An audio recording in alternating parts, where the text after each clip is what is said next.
Greetings everyone, Eric here. So as we now know, the whole Iran ceasefire is a complete dud. Really no surprise. We kind of expected that from the beginning.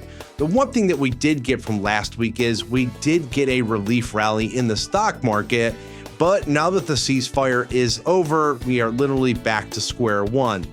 The next thing that we have to take a look at is how will this war actually escalate, especially now that China wants to get involved and actually start to assist in sending over anti-aircraft missiles to Iran. So that's the next thing that we're going to have to take a look at.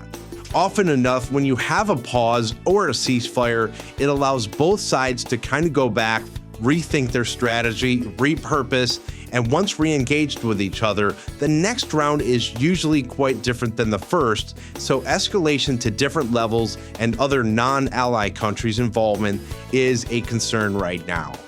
When it comes to the stock market, it's not that the stock market doesn't like bad news, it's actually okay with bad news. What it doesn't like is uncertainty, and an unfinished war is uncertainty.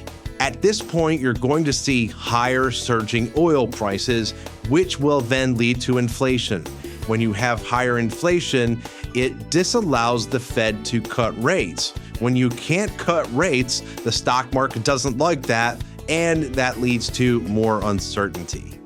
When it comes to investing, you're always going to have geopolitical risk, wars, different economies, pullbacks, and corrections. It is important to start and realize what you can control and really what you cannot control when it comes to your personal finances. Change is the only constant, and it's very important that we start to focus on our very own personal economy, especially when it comes to healthcare, inflation, and taxes, not on a war that's happening 7,000 miles away. So again, when it comes to investing, start to take a look at your personal finances, your risk tolerance, and your income needs. And remember, you only retire once. Let's get it right the first time.